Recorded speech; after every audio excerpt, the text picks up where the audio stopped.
Esse canal não é indicado para pessoas sensíveis ou com algum tipo de problema emocional. Esse conteúdo pode ser considerado agressivo para essas pessoas. Assista por sua conta e risco. Não nos responsabilizamos caso lhe afete de alguma maneira. Sine qua non Produções.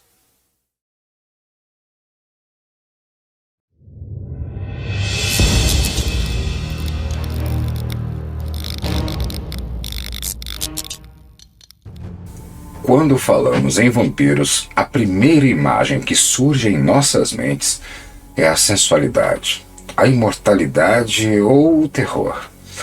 Mas hoje, junto comigo, você vai saber de onde tudo isso teve origem. O homem por trás da lenda, o verdadeiro terror da vida real. Veremos a história do maior de todos os vampiros, a verdadeira história do verdadeiro Drácula.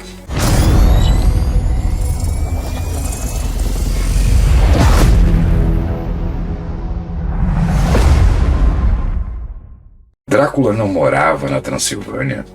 Como um líder político virou uma lenda nas páginas de Bram Stoker?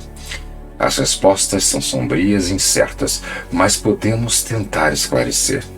Por isso, seguimos os rastros do verdadeiro Vlad III por mais de 700 quilômetros na Romênia. Aqui está uma lista de itens essenciais para quem quer conhecer o castelo do Conde Drácula na Romênia. Passaporte em ordem, malas arrumadas, bateria da máquina fotográfica carregada, mapa da Transilvânia e um kit com alho e crucifixo para garantir. Agora a pergunta: um desses itens será completamente útil nesta viagem? Adivinha qual seria? Jogue fora o guia da Transilvânia ou recalcule a rota no GPS para o pequeno vilarejo de Arefu.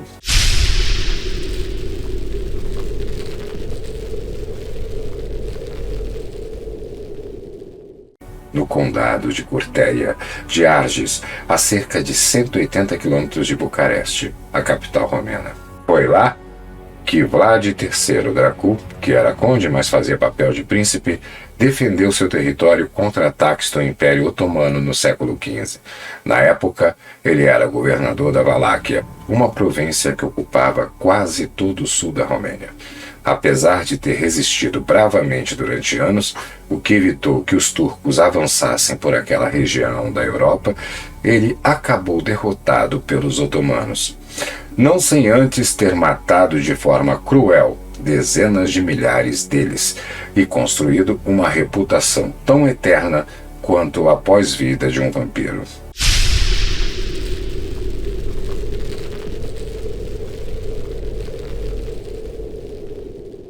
Essa história de sugar o sangue e a vitalidade dos outros é uma lenda velha, que existe desde a antiguidade.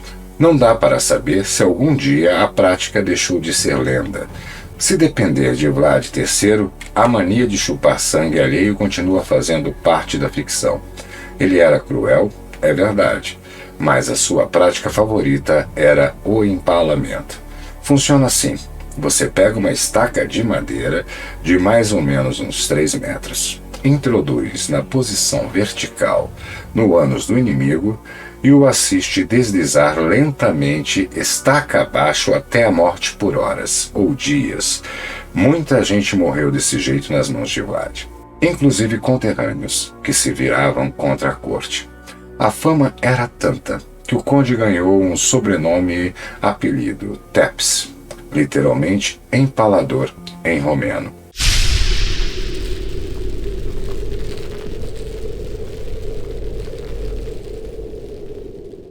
A crueldade do conde, que seus inimigos políticos ajudaram a propagar, serviu de inspiração para o escritor irlandês Bram Stoker. Drácula foi publicado originalmente em 1897 e hoje, em números de publicações, só perde para a Bíblia. Assim, mais de 400 anos depois de morrer, Vlad Tepes virou celebridade, graças ao seu alter ego literário.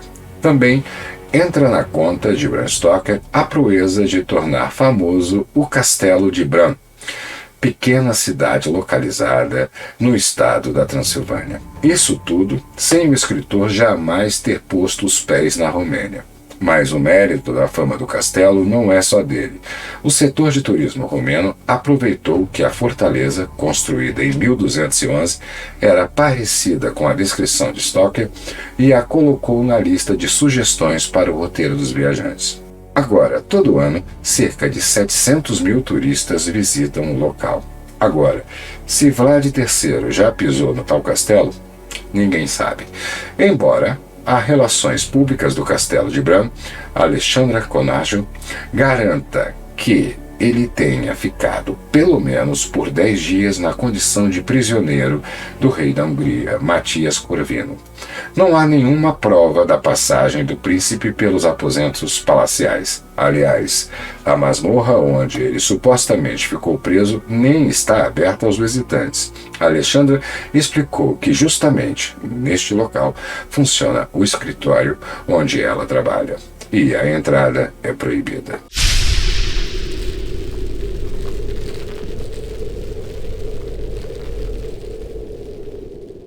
O homem guerreiro e defensor do país ou torturador implacável.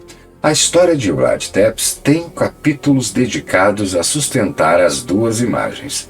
Para a maior parte dos romenos, o conde representa coragem, bravura e amor pelo país. Definitivamente, ele é tratado como um herói nacional, que livrou, enquanto pôde, a Romênia das espadas do Império Otomano. As dezenas de estátuas, nomes de ruas e demais distinções espalhadas pelas cidades da Romênia comprovam a impressão. Sobre seus métodos cruéis de extermínio, em regra, as respostas dos apaixonados conterrâneos mostram que os fins, de fato, justificam os meios. Abre aspas. Ele agia assim para defender o país e utilizava tais métodos contra os inimigos turcos e traidores do Estado. Fecha aspas. Tenta esclarecer a guia de turismo Mihaela. As medidas eram necessárias e devem ser interpretadas sobre a ótica do século XV, ou seja, em tempos de guerra, vale tudo. A 125 quilômetros de Bran está o vilarejo de Arefu. Lá está a fortaleza de Poenari, que servia como ponto estratégico de observação durante conflitos, e também como refúgio para o conde Vlad III. Diz a lenda que foi de uma das torres do castelo que a primeira esposa se jogou. O episódio foi devidamente registrado no livro de Bram Stoker e apareceu no filme Drácula, de 1992, de Francis Ford Coppola. O castelo foi construído no começo do século XIII e ampliado durante o governo de Vlad III, com a mão de obra de prisioneiros. Hoje, a construção está em ruínas. Uma parte dela desmoronou no fim do século XIX e caiu no leito do rio Arges, que corta a região. Mas o lugar guarda muitas histórias. Foi em Poenari que, depois de um poderoso ataque turco em 1462, Vlad teria protagonizado uma de suas grandes escapadas. Uma passagem secreta ligava o castelo a um caminho escondido entre as montanhas rumo ao norte do país. Com a ajuda de camponeses, o conde teria fugido por este túnel. Aparentemente, não é de hoje que os romenos apoiam seu bravo herói.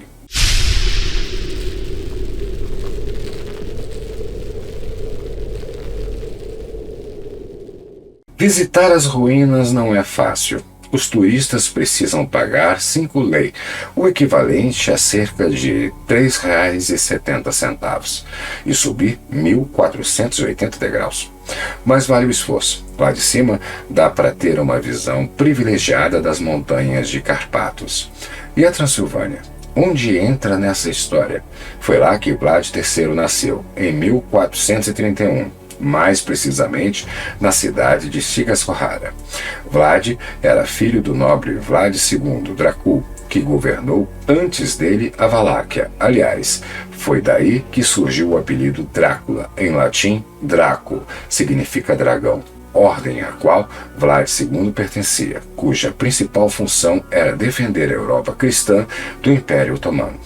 Drácula significa, adivinhe, filho do dragão. Mas, dependendo do tradutor que você consulte, também pode significar outra coisa, o que é, em romeno atual, Dracul, o significado diabo. Logo, Drácula também filho do diabo. Dá para ver porque Bram Stoker se inspirou nesse personagem.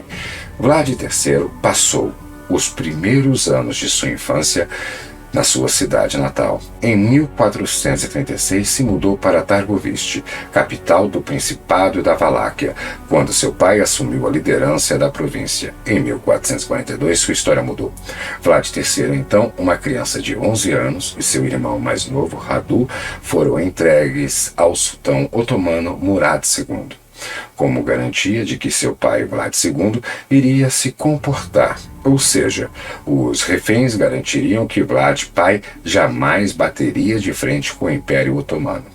Com os turcos em Constantinopla, hoje Istambul, Vlad III aprendeu a língua, costumes e, conforme garantem os romenos, os hábitos cruéis.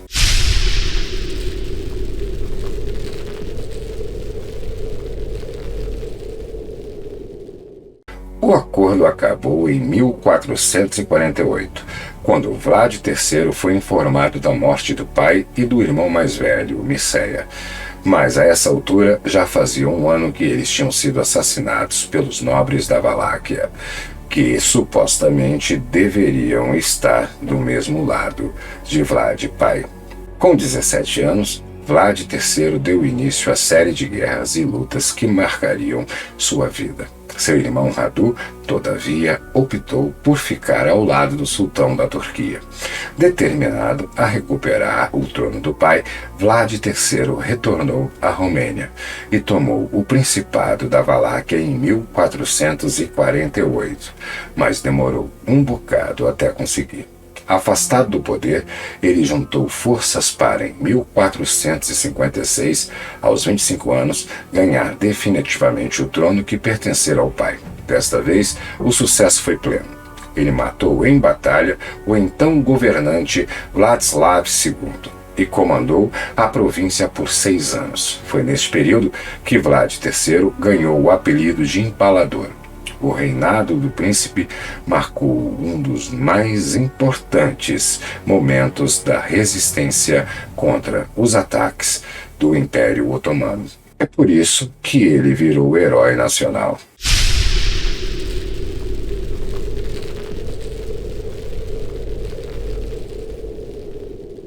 A glória não durou para sempre.